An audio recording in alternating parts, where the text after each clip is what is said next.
This is a short story called The Arrival of Dr. Kross. Writer, unknown. Read by Mia. Additional voice modulation provided by Stephen.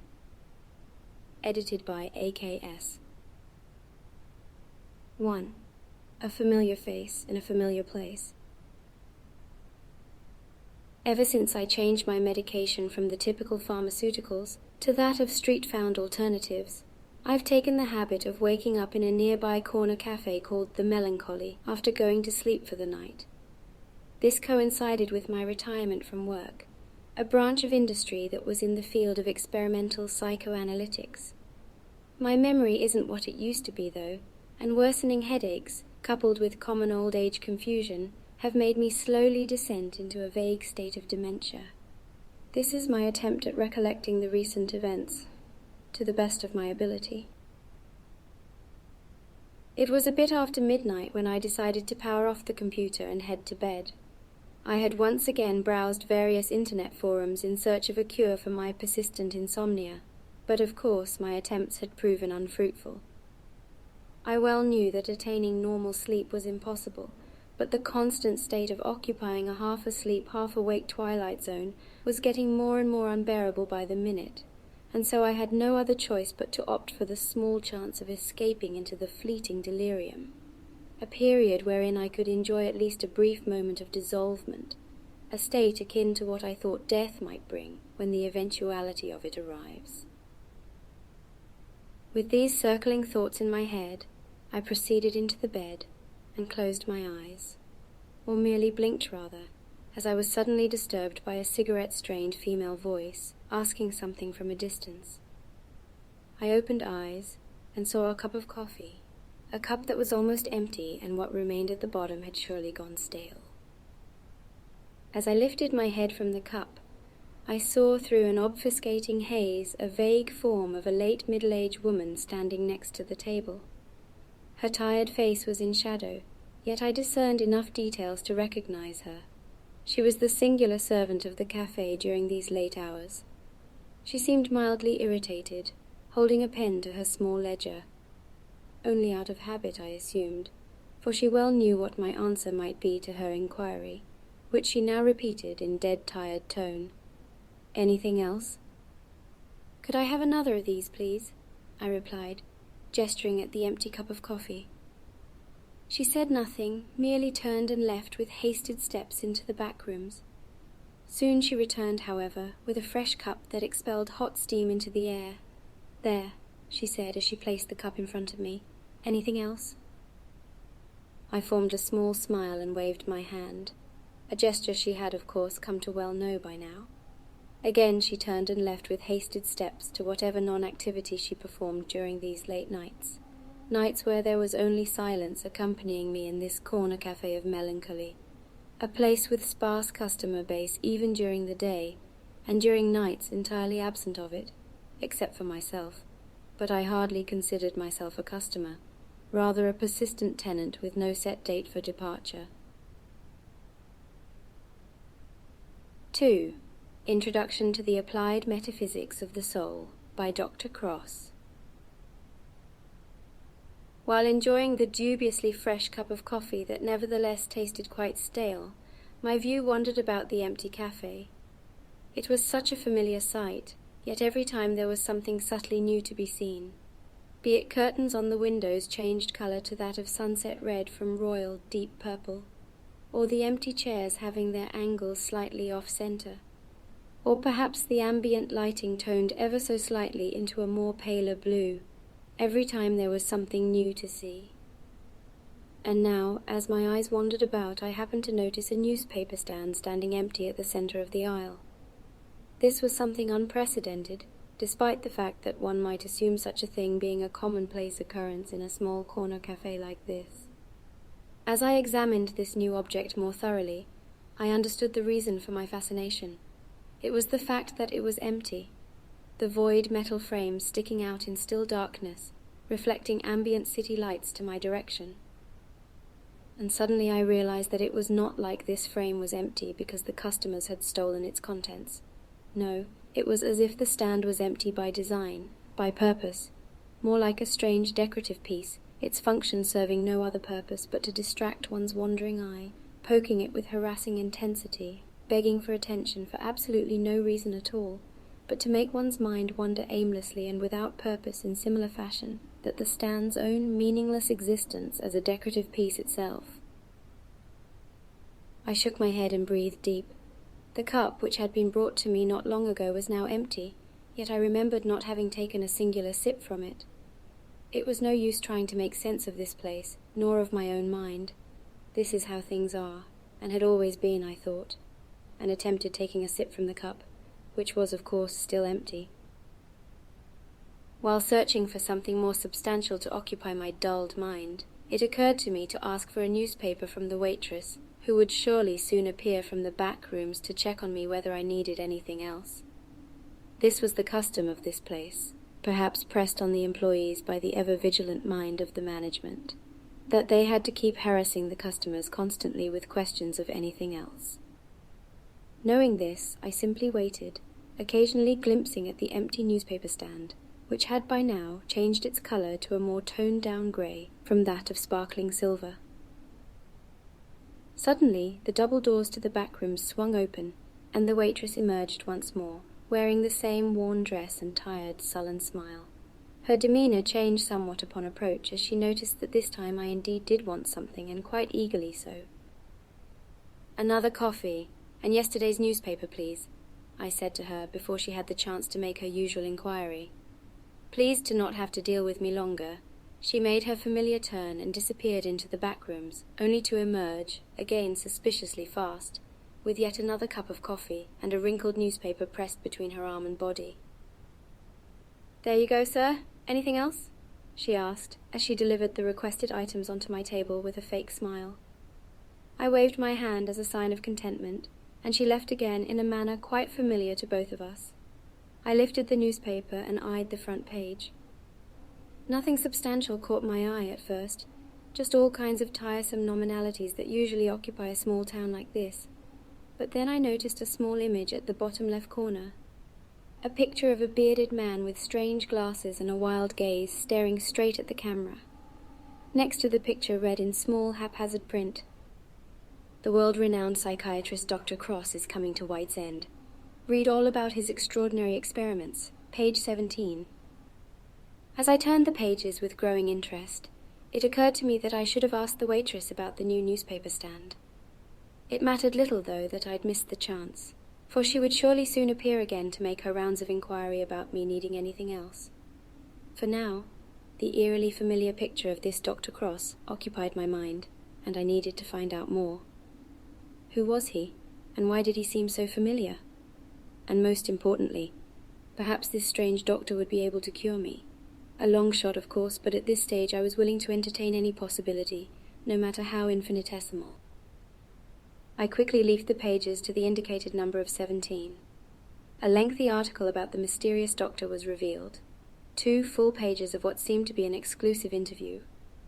I wondered how such a small, backwoods journalist had managed to attain such a thing from the notoriously shut-in doctor.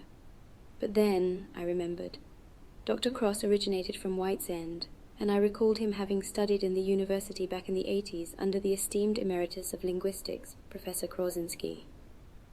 I adjusted my glasses and focused back on the article. There was a large picture of a man dressed in white lab coat, standing in, what I presumed to be, his office. The doctor possessed a familiarly wild gaze, eyes sparkling behind rounded spectacles, as he was apparently in the midst of demonstrating some elaborate new contraption he'd invented. This something seemed like a combination of metal, messy wiring, and strange-looking biological tissue that had been embedded on top of the mechanical construction. Below the picture, the caption read, "Dr. Kross explaining the process of interpreting data from his dream analyzer." I shifted my eyes to the text itself, but not before lingering for a moment on this odd doctor. He seemed extremely enthusiastic in the picture. I could sense his erratic motions as he would explain this mysterious, perhaps mystical device to the journalist, relaying his revelatory monologue about its inner workings. I focused my mind as I thought of the machine. The words, "dream analyzer," seemed familiar, as if I'd heard of a similar machine somewhere before, which seemed odd considering its unique nature. Strained as I might, my mind ultimately remained firmly in a state of fog, and despite the doctor apparently being world-renowned, I could recall surprisingly little of him. I took a sip from the cup and continued with the story. The actual text began with a short introduction of the interviewee in question, and continued to how the journalist had managed to gain access to the doctor's lair. He apparently lived in Tammerfors currently, having moved there after some kind of incident in one of the larger southern cities leading to some controversy. The exact nature of this incident was left vague, as the journalist quickly moves on to describe the offices of Dr. Kross, and shortly thereafter, his theories and, of course, the dream analyzer itself that the doctor seemed so proud of. In his own words, "There has been a profound misunderstanding in the psychoanalytic circles for decades, for no real progress has been made for way too long a time now. And indeed, such progress is impossible when the root cause of man's mental woes has been so profoundly misinterpreted." At this point, I hear the double doors of the back rooms swing open and soft steps approach. I wave my hand in indication that I wish to be left alone. The steps retreat, and I continue reading. "Traditionally, the psychoanalytic work has been following the footsteps of Freud, Adler, or Jung, or some approximation of their respective approaches and specialties of focus. While their work has been worthwhile in its own right, there are certain limits to their teachings or applications of their teachings thereof." Here, the inquisitive journalist dares to question as to what makes Dr. Kross's approach so profoundly different, then, and why haven't we yet seen the applied effects of this new, purposedly phenomenal theory?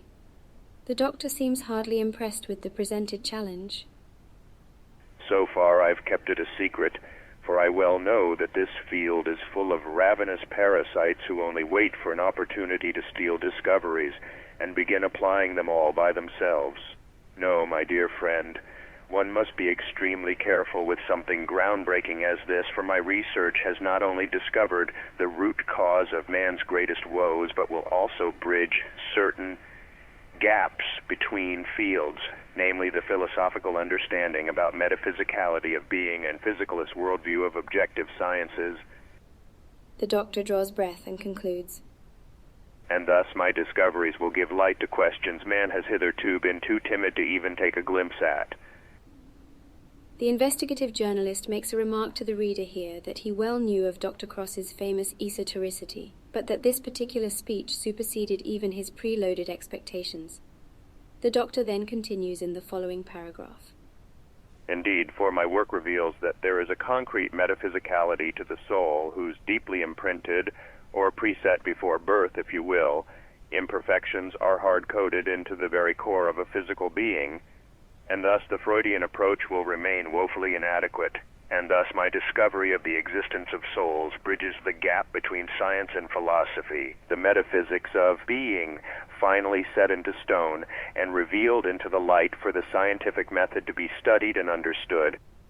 The text here is accompanied by a small image of the doctor, blurred hands in the air. "And in the process, the whole of mankind will benefit greatly as these imperfections of souls can finally be fixed, not with the archaic approach of psychoanalytics, but with direct examination of data straight from the source." I set the newspaper down and look at my cup of coffee.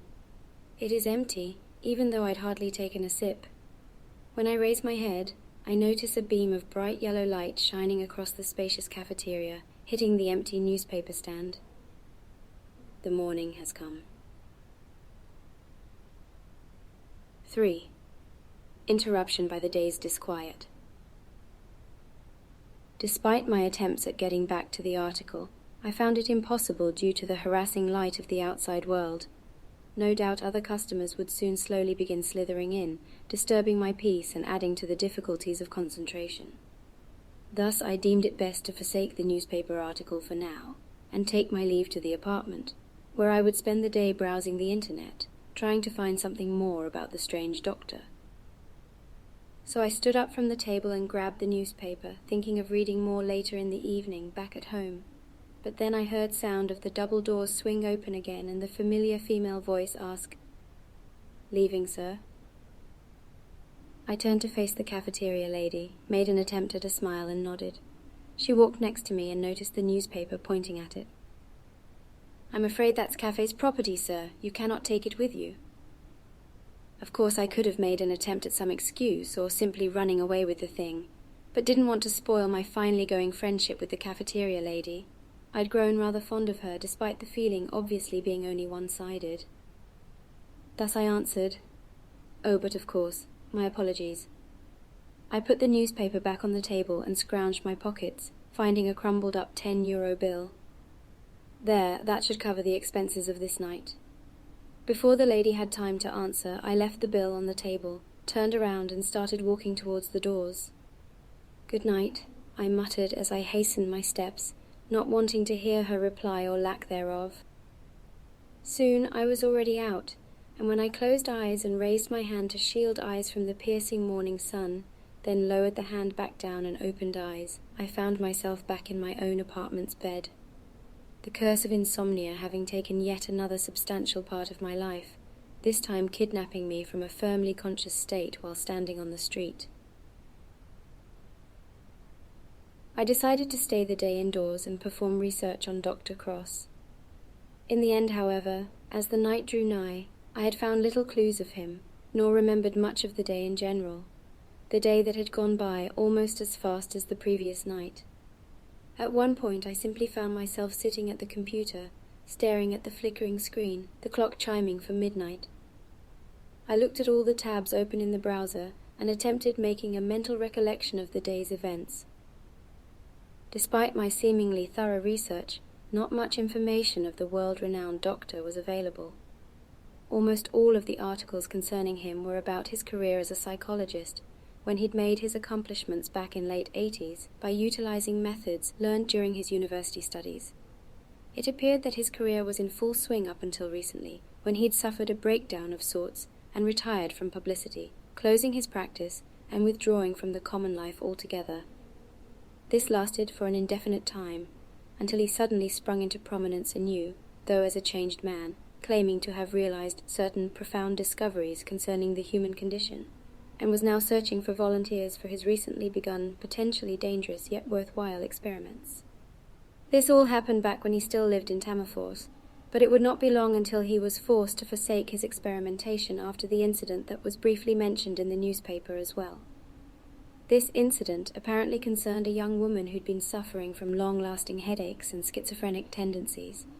Her parents, desperate to find a cure, they'd sought the help of this unhinged doctor, and while it seemed that, after his experiment with her, she'd been indeed cured in some manner, it was still not the result her parents were expecting, as she soon after apparently committed suicide. No body was ever recovered, but she did leave a letter where she expressed her profound gratitude of the doctor's experiment, commenting how it had freed her from the burden of the past, having the strength to finally proceed forward in life, despite strongly hinting that this new path was that of death. Needless to say, this all led to some controversy, and Dr. Kross once again fell into obscurity. Until now, as stated in the newspaper article, he was coming to White's End for reasons unknown to all but him. My guess was that he most likely wanted to start the search for volunteers in a new town so that he could proceed with his dubious experiments in peace, unhindered by suspicious townsfolk who no doubt well knew of his persona in the old city. I flexed my strained muscles and glanced at the clock, finding it little use to stay up longer in search of further clues, as my mind was falling deeper and deeper into the persistent fog that, while usually keeping firm, albeit distant in the background, nevertheless thickened as the darkness fell. And thus I powered the machine off and headed to bed, hoping to find myself soon in the corner cafe once again, where I could continue reading about Dr. Kross, and eventually, hopefully, find a way to contact him. This time I didn't even have time to proceed between the covers properly, when I already found myself staring vacantly at something brilliantly sparkling through the dense fluffs of fog.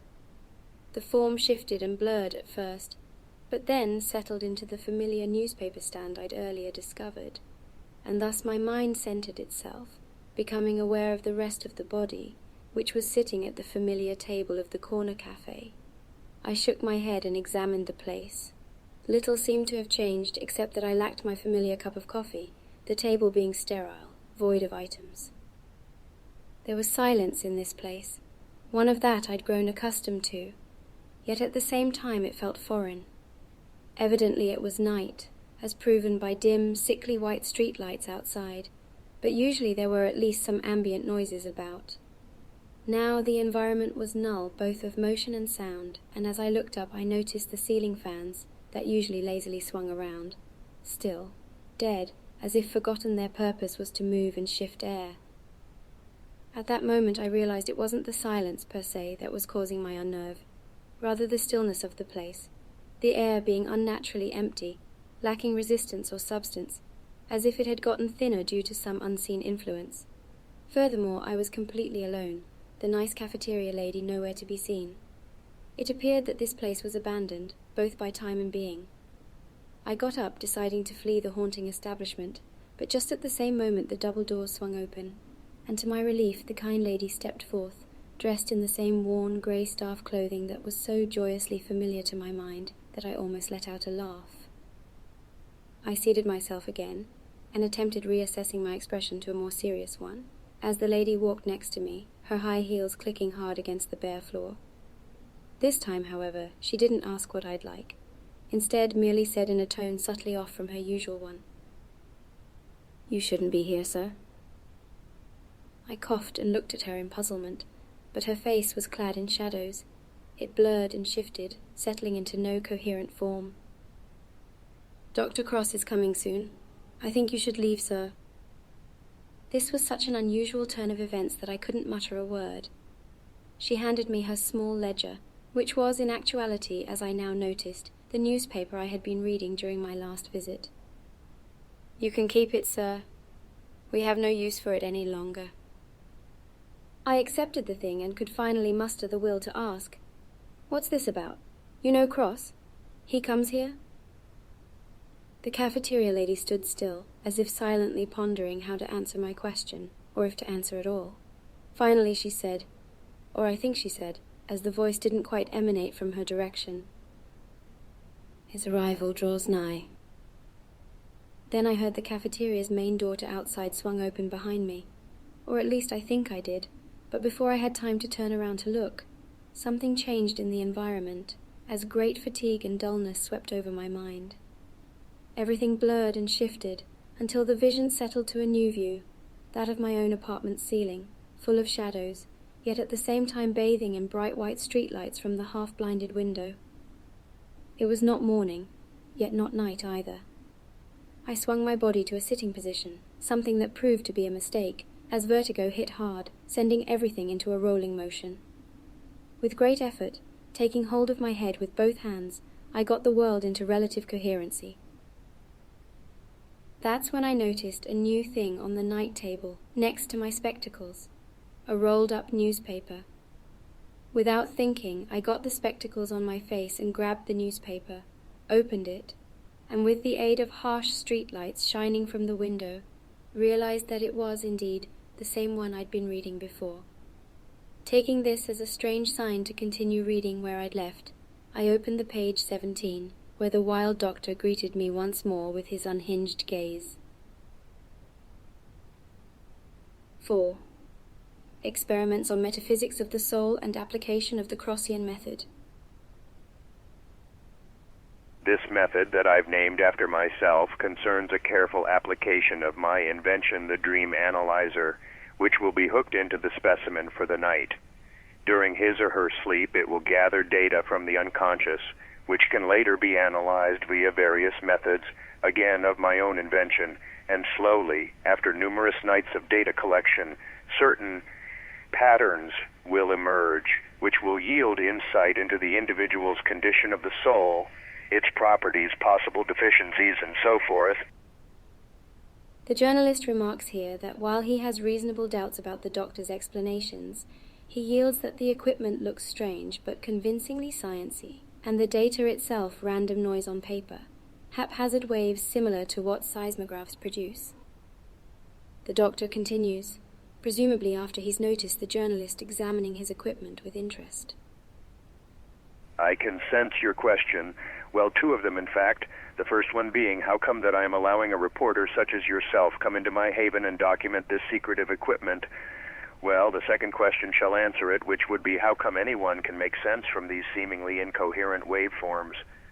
The answer, no one except me, for it takes an especially attuned eye to spot the hidden intricacies and to apply the algorithms needed in order to get the results. The raw data, as you can see, is quite useless for the layman and indeed for any man, educated or not, no matter the field. The next question from the journalist concerns concrete examples. Can the doctor provide any, or is it all just pointless bravado? The doctor gives a contemptible smile and begins explaining. Perhaps you've heard of the more unfortunate cases, but there's plenty of examples where my method has produced revolutionary success. Take, for an example, the man who had suffered from a long-standing depression. He possessed a stable job and a house of his own, everything seemingly all right. Yet he could not find inner peace. Slowly his performance at work started diminishing to the point that he was in danger of getting laid off.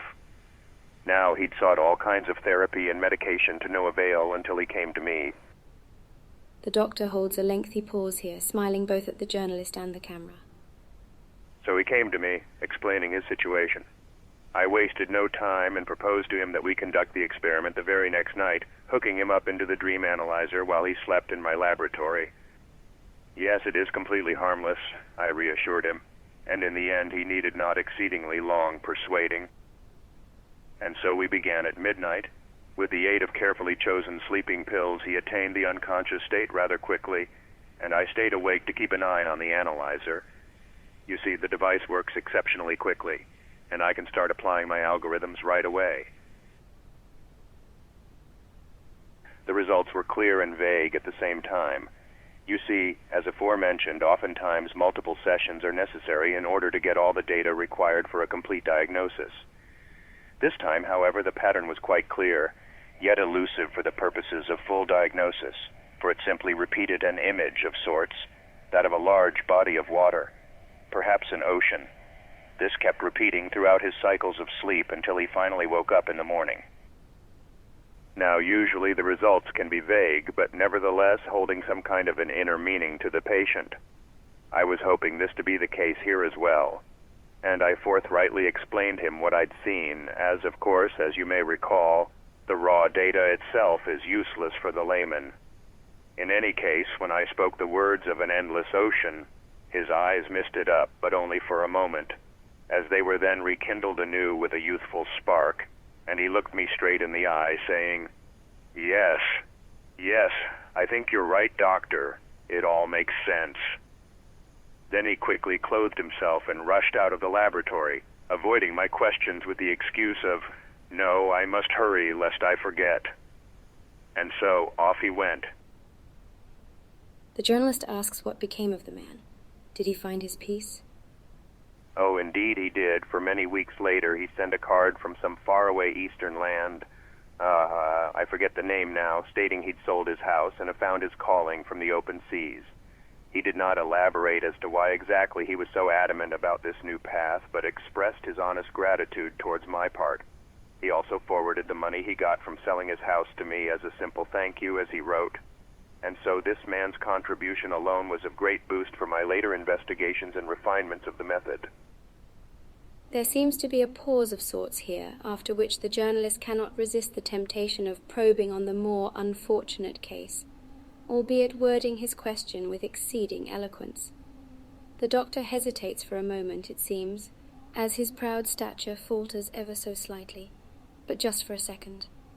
With confidence, he straightens his back and answers, while adjusting his thick round spectacles. Perhaps I should talk about it after all, for I am an honest man. Although I have to say that the media hyped up the whole affair to needlessly extravagant realms. I shall tell you the truthful side of it, though I'll be brief, since I sense I've talked perhaps a bit too much already now. The doctor stops to think, scratching his long beard. She was a young girl, perhaps in her mid-20s, beautiful with red hair and green eyes. Despite her young age, it was apparent she'd gone through some straining times recently, and adulthood, real adulthood, had taken hold of her mind prematurely. In any case, one day she simply walked into my laboratory without a warning to state her case. I shall not go into detail about it for privacy reasons, but suffice to say she had a good reason for coming to see me. Without hesitation, having some free time at the moment, I agreed to conduct the procedure, and so the following night I hooked her up into the dream analyzer and began the usual process.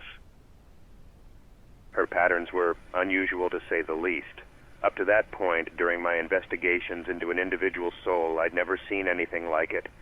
Even my trained eye struggled to find meaning in the data, the erratic, nonsensical patterns being in such a disarray. In the end, after hours of examination and the whole night's worth of keeping an eye on her sleep was quite restless despite the pills, I felt exhausted and was nowhere near deciphering the true meaning of the dream analyzer's data. As the morning came, I had to tell her that unfortunately I will need some more time decoding these especially erratic waveforms. Well, what did she answer? Without blinking an eye, she got to a sitting position, looked at me, and said, with perfect clarity, "I see. That's understandable. I will see you later then, doctor." And so, she left. At this point, I noticed the morning drawing near, what with the ambient light changing ever more from the stark white to that of mellow orange. I glanced out the window and saw the disquieting rays of sun creeping closer, crawling along the wall of the opposite apartment complex. There was still time, but it was only a matter of minutes before I'd be forced to lay down the article, for I doubt my mind would have possessed enough clarity to continue in the presence of the looming sun. And so I continued with haste. It took me the whole day. I barely slept despite having worked the night. There was something fascinating within these patterns. The challenge itself seemed to mock me, as if questioning my very worth as a scientist. Was my own invention deceiving me? Was there some kind of esoteric fault within the dream analyzer? It seemed doubtful, but in my agitated state, keeping focus was difficult, so progress was nigh non-existent. Until at last, when sun had already set an hour drawing near midnight, I had an epiphany of sorts.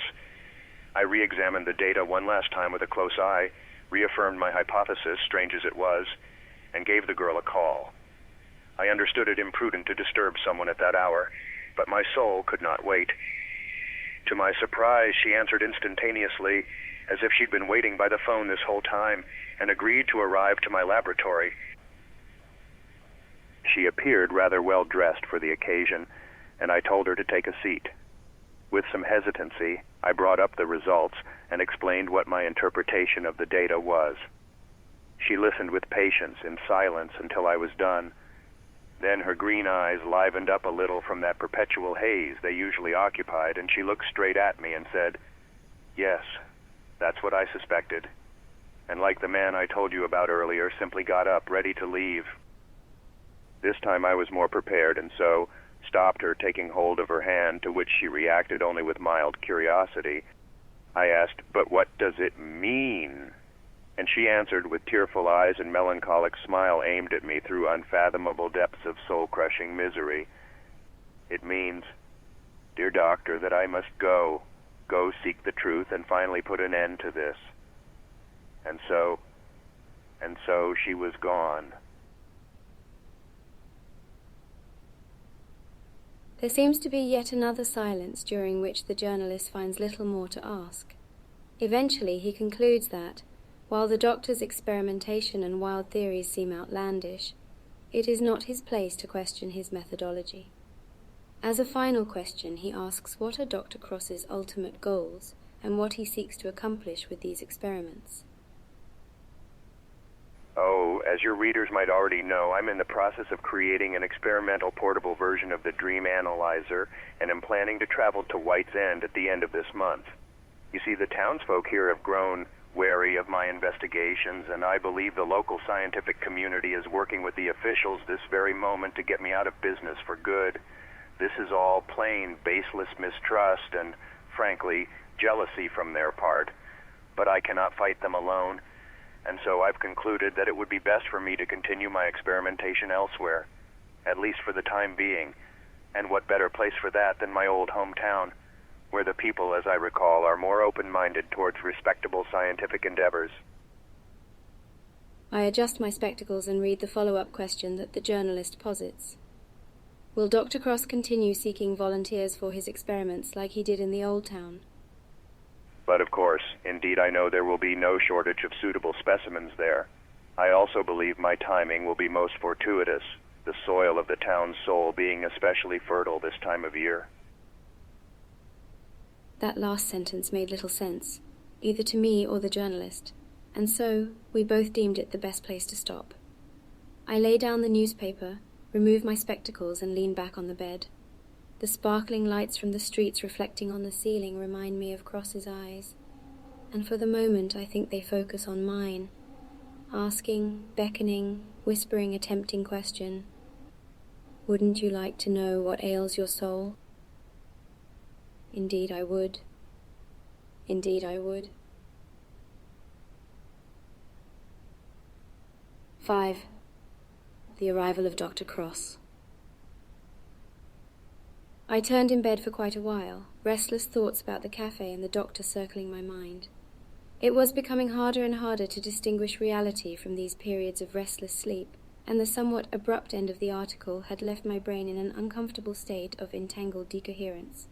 It was also becoming painfully apparent that Dr. Kross's sleep experiment with his dream analyzer would be my sole chance for salvation, but the article had halted unexpectedly, yielding no clues as to how to contact the man. I needed to know where he'd set up his mobile laboratory, and whether he was still accepting volunteers. There was little use staying in bed, as the morning sun's first rays slowly replaced the night's white lights.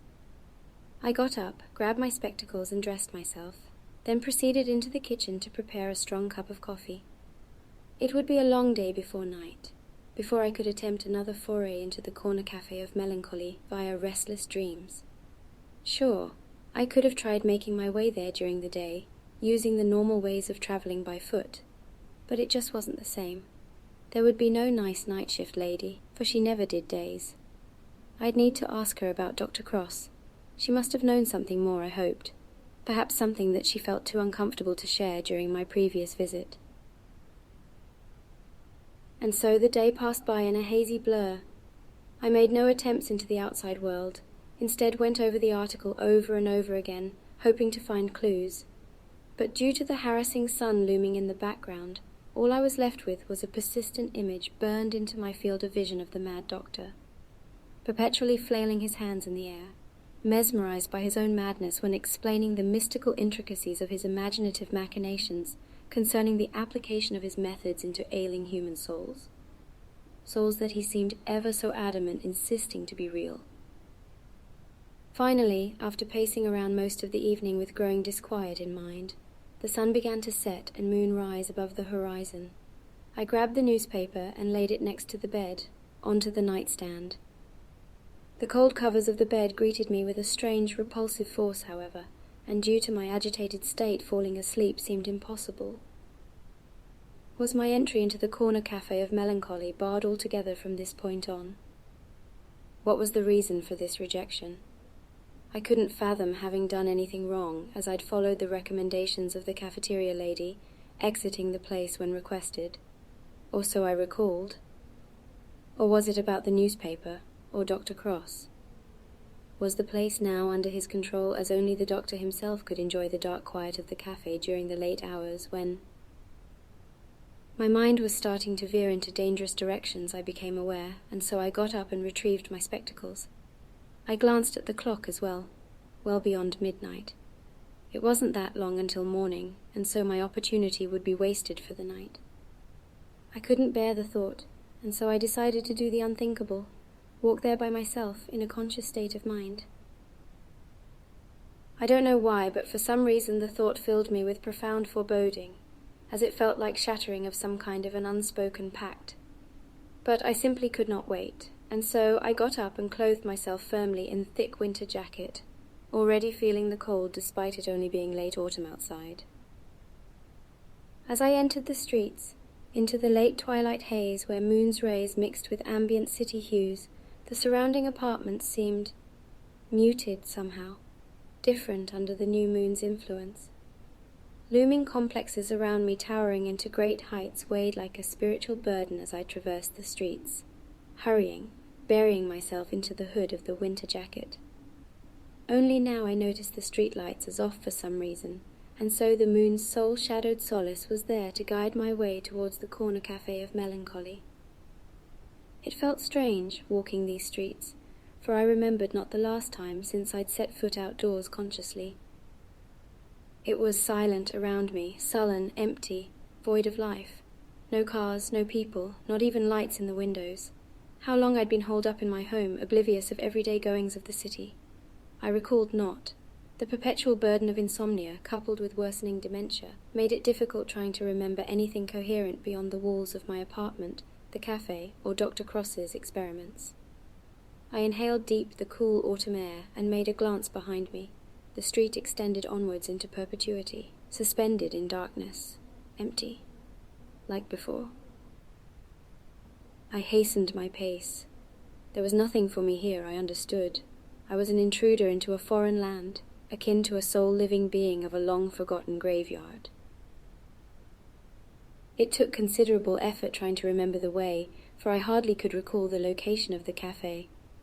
I begun to suspect, as I traversed the silent streets, that the whole ordeal of visiting this cafe was mere imagination, troubled dreams of a long-time insomniac, febrile imaginations of a febrile mind, struggling to form memories into a coherent form even after having passed the point of self-awareness a long time ago.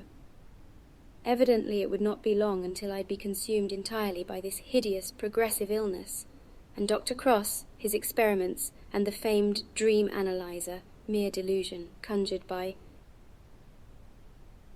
Then I was there, just like that, standing before the abandoned establishment, the storefront dark, glass shattered, littering the street, crumbling under my boot, the sound disturbing the stillness of the night in an alarming manner. And yet the cafe, just like I remembered it, and yet at the same time not. It was getting cold, colder than before, but I had no choice. I had come this far, and so I pushed in through the malfunctioning automatic door, inside. Void greeted me. Sparsely even particles of dust occupying the neglected establishment. The electricity a long time ago stopped flowing, now unproviding momentum for the lights or the radiators. Even the usually lazily swinging ceiling fans, not only had they ceased their movements, but barely holding on, grasping at life with last of their strength. I could hardly believe what I was seeing. How long it had been since I was here the last time. Really was here. There was no answering that question. It could have been anything from a month to a year to something even more. Then the familiar sound of the double doors flinging open with a rusty, jarring swing. I looked up. The cafeteria lady, or I think it was her, for she was in shadow. She slowly took a step, took another from the blackness of the back rooms. She was dressed different, a shadow of her former self, face blurred, shifting, full of unrecognizable grey undulation. I could not look away, yet I could not look at her. I felt frozen as she approached me, walking her uneven gait, slowly slurring words that I could not recognize, at least at first, not until she was standing before me, just a few feet away, reaching her barely attached hand towards me. That's when I understood her words. They were, "The doctor is here."